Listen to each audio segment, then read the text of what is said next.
When most people picture Iceland, they imagine glaciers, waterfalls, and postcard-perfect landscapes. But here's the twist. Beneath that beauty lies a culture forged by Vikings, kept alive through bizarre traditions, myths that people still believe in, and even full-blown clashes with world powers. This tiny island has shocked outsiders again and again, and today we're peeling back the layers to reveal what makes Iceland so unique. Before we dive in, I want to know, what's the very first thing that comes to your mind when you think of Iceland? Drop it in the comments and let's see what comes up most.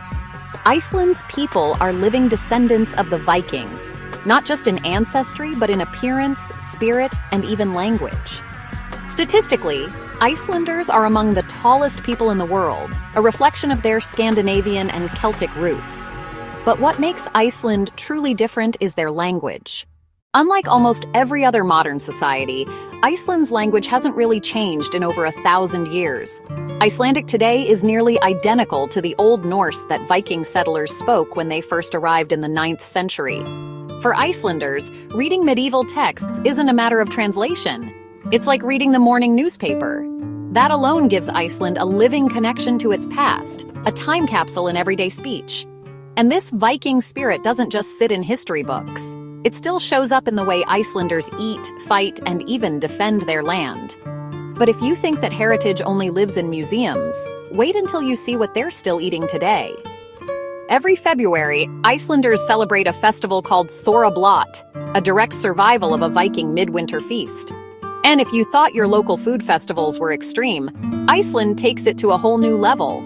On the menu, rotten shark that's been buried underground for 4 months until it ferments into something strong enough to make first-timers gag.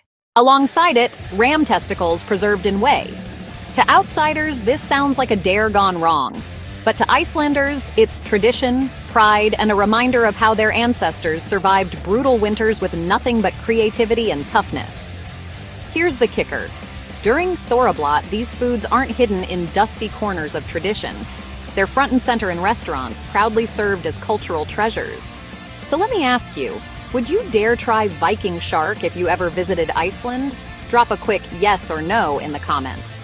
And while food traditions might raise eyebrows, Iceland's clashes on the world stage were even more intense. In the 1970s, tiny Iceland did the unthinkable. It went head-to-head with one of the most powerful nations in the world, Britain. The issue? Fish. Iceland's economy depended on fishing, and when British trawlers pushed into their waters, Iceland pushed back, hard.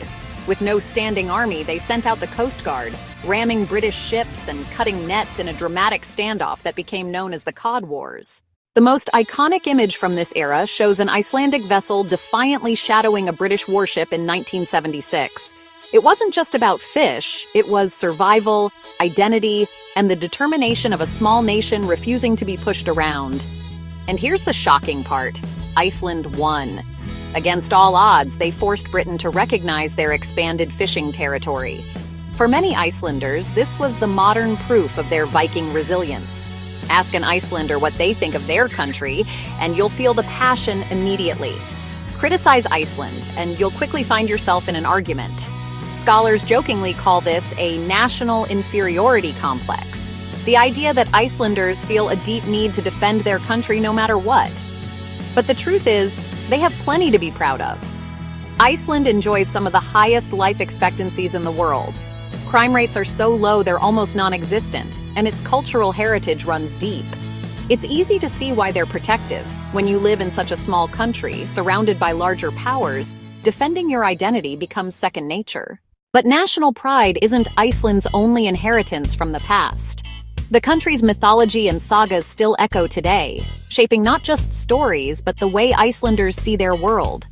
Long before novels or movies, Icelanders wrote sagas, epic poems from the medieval ages that tell stories of gods, warriors, and Viking explorers. But here's the mysterious part. Even today, many Icelanders believe in Huldufolk or hidden people, elves that supposedly live in the rocks and hills. It's not a fringe belief either. Road construction projects have actually been altered or delayed because locals insisted the plans disturbed elf dwellings. It sounds like folklore, but for many, it's a living belief that shapes decisions in the real world. And those legends aren't just entertainment. They're part of why Iceland feels so enchanted, a country where the line between myth and reality is surprisingly thin. Iceland is overwhelmingly evangelical Lutheran, with about 93% of the population connected to the church. But at the same time, the country is famous for religious freedom. Ancient Norse traditions and modern faiths coexist without conflict. This means you'll see Christianity firmly rooted in everyday life. But you'll also see festivals, stories, and even local rituals that come straight from Viking heritage. Because while Iceland respects its past, its present-day society is just as fascinating, and maybe even more surprising.